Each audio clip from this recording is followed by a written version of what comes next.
Hey, Simple Civics listeners. Thanks so much for listening week after week. We're so glad to be a resource for you civically engaged citizens. And if you would like to be a resource for us, I have 3 invitations for you. Number 1, share this podcast with a friend who you know cares about our community. Number 2, rate and review us on Apple or Spotify, which helps more people find us. And number 3, feel free to make a donation to help us share this content. We are a nonprofit, and your support really makes a difference. You can click donate in the description or show notes for today's episode, or you can go to simplecivicsgreenvillecounty.org and click on the big green donate button. But just being a listener is the greatest gift you can give. So thank you, and here's today's episode. When you go to the polls on November 5th or in early voting, you have the chance to vote not just for the president. South Carolina voters will also choose their state, House, and Senate members. These members of our legislature make important decisions about things such as the state budget, policies on education, healthcare, public safety, the judicial system, and much more. I'm Katie Smith with Greater Good Greenville, and on this episode of Simple Civics Greenville County, we feature interviews with your candidates for House of Representatives District 22, Democrat Brann Fowler and Republican Paul Wickensimer. Here's how the interviews worked. All candidates received the same question at the time of their invitation to join us, and they were given 10 minutes for their interview. Candidates were allowed to bring along a companion, such as a campaign manager, family member, or friend, and to record our session themselves. There were no edits made to the interview. We've put links to the participating candidates' preferred internet presence on the episode page.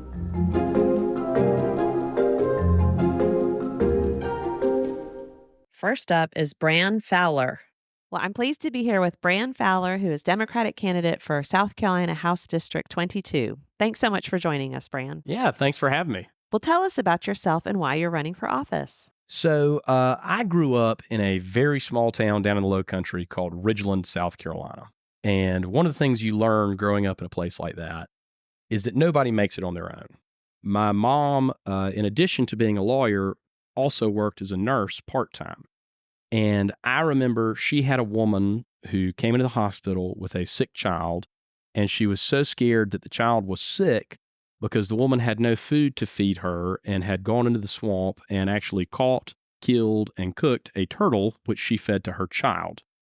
So, of course, the hospital got the baby straightened out, and then shortly thereafterwards, I find myself in this woman's house setting up a Christmas tree and dropping off Christmas presents and a lot of canned goods. And that was just what you did. That's just how people are down there. That's just expected of you. So after that, I found Greenville when I came up here for Furman and realized that there were places in this very same state that have hills and not just pine trees. Loved the community, loved what's going on up here. Left Furman, went to law school at Carolina, which is where I met my now wife, Becca. She was a school teacher in Camden. While I was in law school, I actually joined the Army, and I still serve there today in the National Guard. And when I joined, the country had been at war for about 10 years, and there I am, a healthy, able-bodied young man, and it just seemed like the least I could do, quite frankly. We've benefited a lot here, and I felt like it was time for me to do my part. And the Army's been so great to me and my family. We bought our house with a VA loan. I paid off my student loans with money I made on deployment.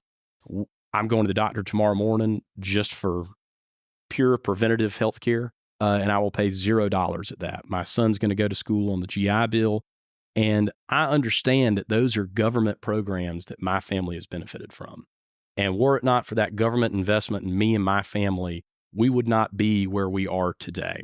So graduated law school, came back to Greenville where I worked in the solicitor's office as a prosecutor for a long time, and I really enjoyed being a prosecutor. I really like that job. It feels really good to try and make a difference and to try and help people and to try and do what you can to work on crime in our community. But something that I hated about that job is that nobody calls a prosecutor, nobody calls a police officer until something really bad has happened. I wasn't getting involved until somebody's life had been irrevocably harmed for the most part. And so you'd see these holes in our society. You'd see these issues we'd have. And, so many times I thought, golly, if we could have just gotten to this guy sooner, we could have stopped this. We could have prevented this. If we could have just diverted this. There's so many places to have stepped off of this track, but we didn't, and here we are, and so many lives are so horribly affected because of that. So then while I was at the solicitor's office, my son was born, and I think any parent will tell you, there's a before and an after of that. Left the solicitor's office. I'm now in private practice where I do mostly criminal defense, which has taught me a whole new perspective and is frankly given me a much higher appreciation for the risks that happen when we give the government power over private citizens. I kind of see it from the other side. I see people who've gotten tangled up into things, and likewise, it's so hard to unring that bell once that's happened. So that's a little bit about me. I'm running for office. Probably, as you can tell, I think we owe it to each other to look out for each other. And I think too many people in the State House do not take that obligation and do not take their job seriously. I sort of classify the legislature generally into sort of three pots of people. The far and away smallest group are the serious worker bees who are down there getting things done, who are focused on solving problems, and are punching way above their weight. The next smallest group are the noisemakers, the people we see in the newspaper, the people we hear about, the people saying and doing the crazy stuff that drives us all nuts. But then the vast majority are probably perfectly nice people, but they're just kind of going along. I don't think that they have any real goals. I think that for them, a successful career in the legislature is eating some ham biscuits on the State House floor a couple of days a week in the springtime, and the job is too important for that. The laws that we live under and the society that we leave to our children is too important to leave up to people as just kind of a retirement gig. It's not acceptable. And when you have those kinds of people running the state, that's how you wind up losing track of billions of dollars of taxpayer money. That's how you wind up having bills that should get passed languishing in committees because people aren't working on and pushing on the things that they ought to be pushing on. So that's why I'm running. Thank you.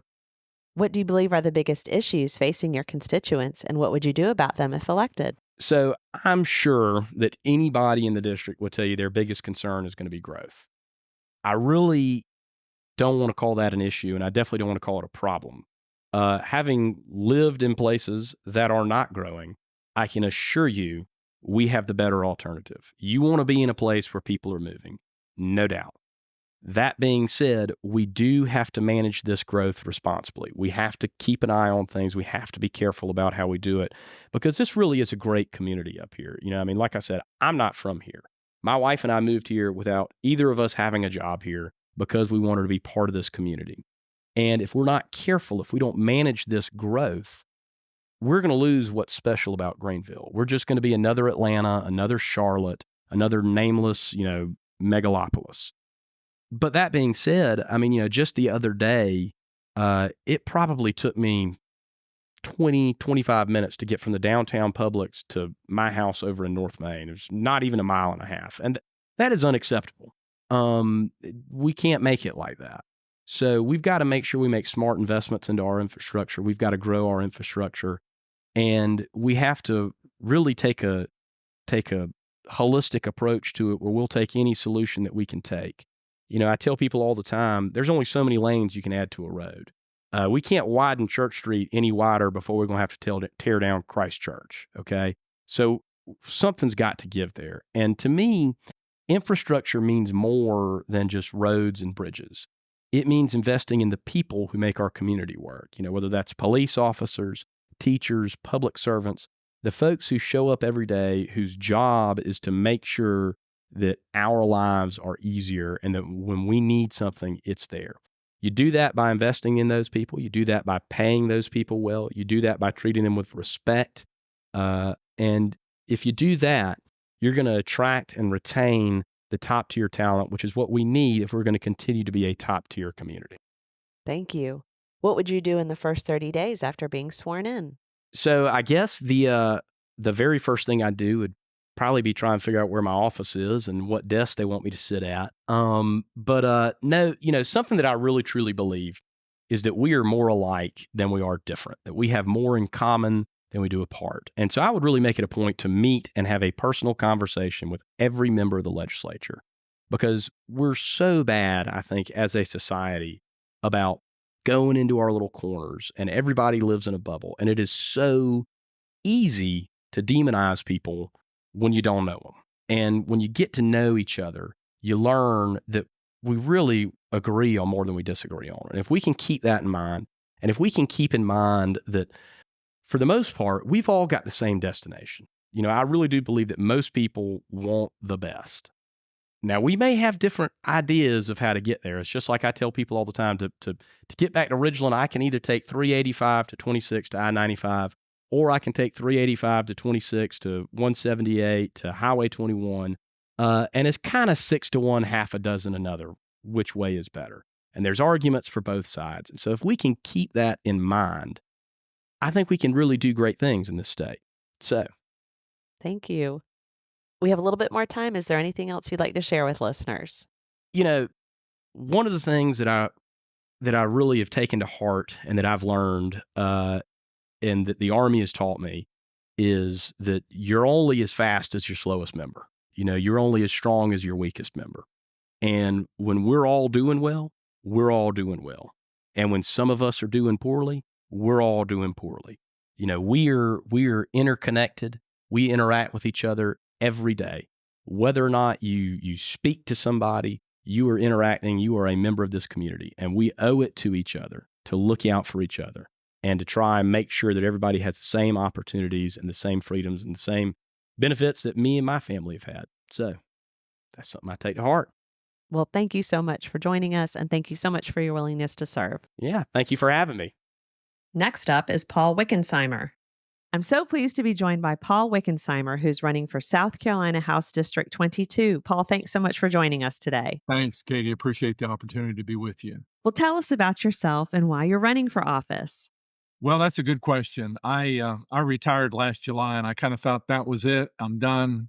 No more public service. And opportunity came along to run for the South Carolina House, and kind of had to rethink that, talk to some friends about it. And let me just first of all give you a little background about me. I was a business major in college. I worked in sales, customer service, sales planning, training, community relations for many years with Bell South and AT&T. While I was with Bell South or AT&T, I had this idea to run for county council. Had a couple of friends that were going to run. They decided not to, and I thought maybe this might be an opportunity for me. So I offered and was elected to serve on county council. I was there. I had the opportunity to chair the council for a time. Also was able to chair the standing committees while I was on county council. I did that for a number of years and left both of those and became the clerk of court for Greenville County. I manage what when I'm on behind the scenes at for civil, criminal, and family court. I worked with the judges, the public defender, solicitors, and many of the Greenville attorneys, which is up to about 1,600 now, by the way.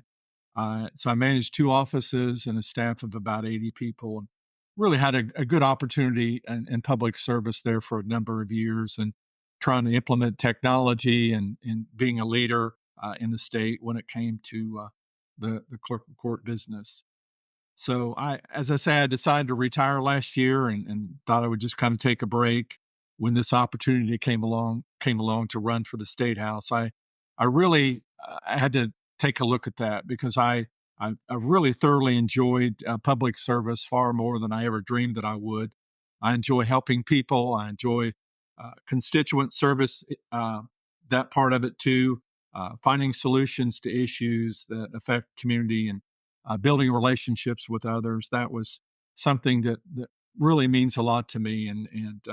So I had the opportunity to work on many things while I was on county council. I worked on the Hughes Main Library, the branch libraries for the county, the Peace Center, the Children's Museum, Upstate History Museum, Governor's School, and even worked on acquiring the railroad right-of-ways that would later be used for the Swamp Rabbit Trail. So any talents or abilities that I have, I'd like to take to Columbia and put those to good use for the people of the district and people of the state. So I think I know our community pretty well. I've been on a number of boards and commissions over the years and thoroughly have enjoyed that. But I believe really that I've kind of prepared myself over the years and the experience that I've had in the community and working with people and getting things done.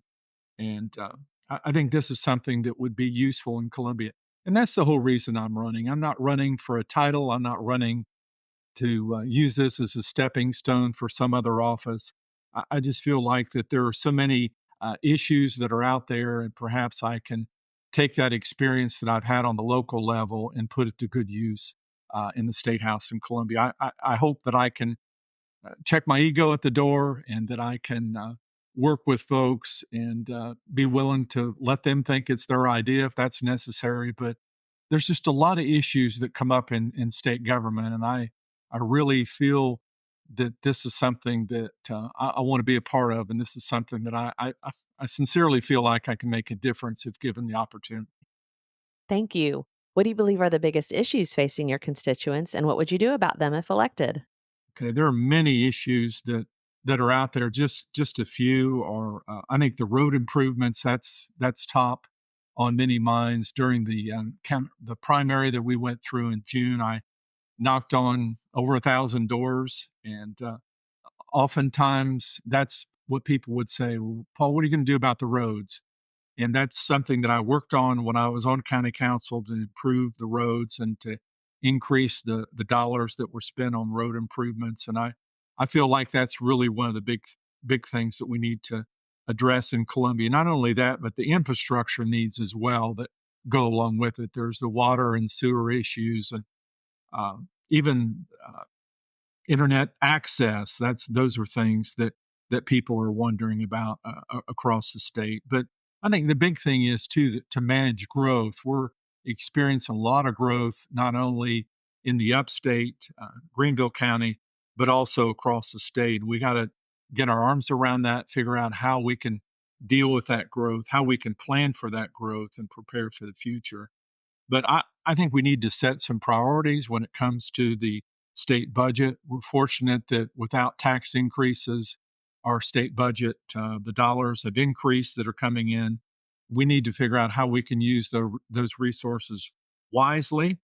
And another thing that I think is really important to me is a good education for our children and grandchildren. We need to make sure that when children leave school that they're prepared if they're college bound or if they're technical education, if that's their thing, or even going directly into the workforce. I think we need to make sure they're prepared, need to make sure that the resources that are necessary that are there for our teachers to, so they're paid according to their experience and according to their need when it comes to the salaries go. We want to pay our teachers fairly. We want to make sure that they have the facilities that they need to do their job, and that's really some things that come to mind for me as far as issues in the campaign. Thank you. What would you do in the first 30 days after being sworn in? Oh, I've thought about that a little bit. I think what would be important to me, to build relationships with my colleagues and with the leadership there. I learned when I was on county council that you can't get things done on your own if you don't have those connections, if you don't have a majority of the body to support your ideas, you can't make that happen. So I've already started trying to reach out to some people, not only here, but some meetings that I've attended in Columbia to get to know some people. And I think that's a big thing. I want to study the rules and seek advice from some seasoned veterans on how I can be effective as a freshman legislator if given that opportunity.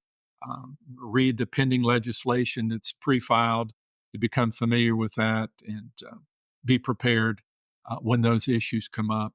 Also to work and study my committee assignments, figure out how I can be effective there, and connect also with departments and state agencies to get to know them, because I think it's so important, especially when you're working on constituent issues. You need to know who to call. You need to have contacts with people in some of these state agencies so you can get things done and try to help the people that you represent.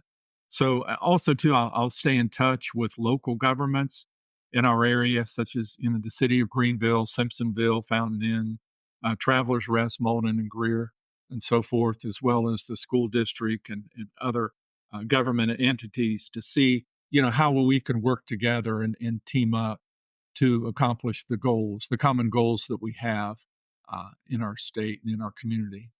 Thank you. We have a little bit more time left. Is there anything else you'd like to share with listeners? I'm certainly willing to serve. I probably shouldn't say this, but if I'm supposed to be the one to represent the district, I want to do that. If I'm not the one, I don't want to do it. As I say, I feel like I'm going about this for the right reasons. And, I love our community. I love our state. I love to work with people. And this is just an opportunity for me to put in a little extra time and see what I can do to make a difference when it comes to issues that we face in Columbia. And if given the opportunity, I'll work my hardest. This will be a full-time job for me, and I'll do my best to make things happen and build those relationships that I talk about and serve our district and our state to the best of my ability. Well, thank you so much for joining us, Paul, and thank you so much for your willingness to serve the people of our community. Thank you, Katie. I appreciate the opportunity to visit with you today. Simple Civics Greenville County is a project of Greater Good Greenville. Greater Good Greenville was catalyzed by the merger of the Nonprofit Alliance and the Greenville Partnership for Philanthropy. You can learn more on our website at greatergoodgreenville.org.